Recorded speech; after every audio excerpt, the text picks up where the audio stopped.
It's been 2 years and you still check the weather in Tokyo before you check the weather where you live. Every single morning.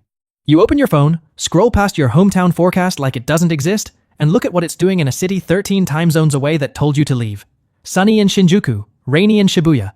You don't know why that matters. It shouldn't. But it does.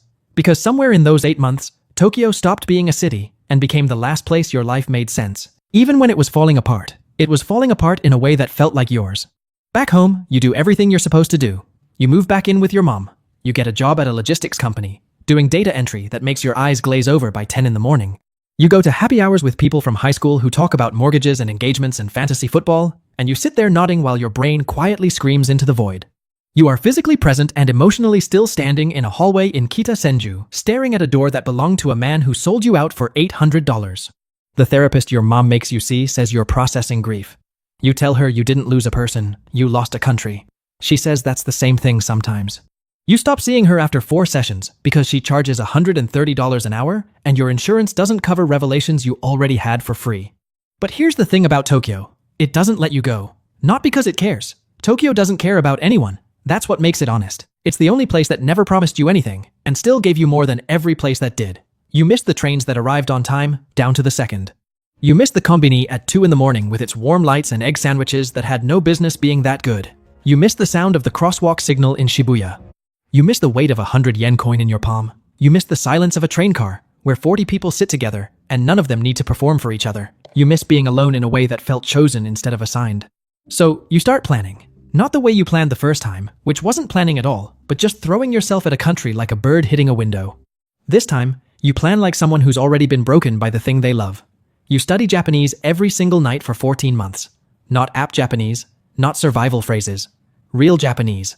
You grind through textbooks and grammar drills and shadowing exercises until you pass the JLPT N2, which is the level where you stop sounding like a textbook and start sounding like a person. You save $11,000. You research visa categories like a lawyer preparing a case. You find a company in Tokyo that sponsors work visas for bilingual project coordinators. You apply. You interview over video call at 3 in the morning your time, because that's 9 in the evening in Tokyo, and you'd wake up at any hour for this city. You get the job. The salary is 4.2 million yen a year. Not luxurious, but real. Enough to live without the weekly math of whether you can afford both lunch and dinner. You tell your mom over breakfast on a Sunday. She puts down her coffee and looks at you the way people look at someone walking back into a burning building. She doesn't say don't go. She says, I thought you were done with that. And the way she says that tells you everything. To her, Tokyo was a mistake. A gap year that went sideways. A phase. She will never understand that it was the first time in your life you felt like you were building something that wasn't assigned to you by someone else's expectations. You land at Narita on a Wednesday afternoon in October. The air smells the same. That specific mix of jet fuel and humidity, and something faintly metallic that only airports in this country have. You clear immigration, and the officer stamps your passport without looking up. No flags. No secondary screening. Your voluntary departure was clean. You waited the required period. You filed the right forms. You're legal. You're allowed. But the stamp feels heavier than it should, because the last time someone in a uniform reviewed your status in this country, they took everything. You take the Narita Express into the city. The same train, the same window seat, except last time you watched Tokyo shrink. This time, you watch it grow. The skyline appears in pieces through the autumn haze. First, the tower cranes, then the apartment blocks, then the dense electric sprawl of the inner wards. You press your forehead against the glass like a kid, and you don't care who sees. You're back. And the city doesn't know, and the city doesn't care. And somehow, that's exactly what makes it safe. Your new apartment is in Sumida Ward. Not Kita Senju. You couldn't go back there. Not yet. The apartment is a 1LDK, which means a living room, a dining area, a kitchen, and a bedroom. Separate rooms. Walls between functions. It feels luxurious after the parking space you lived in before. The rent is 95,000 yen a month, which is higher than before, but your salary is higher, and you don't eat exclusively at beef bowl chains anymore. You have furniture delivered. A real bed frame. A desk. A bookshelf. You buy a plant. You don't name it.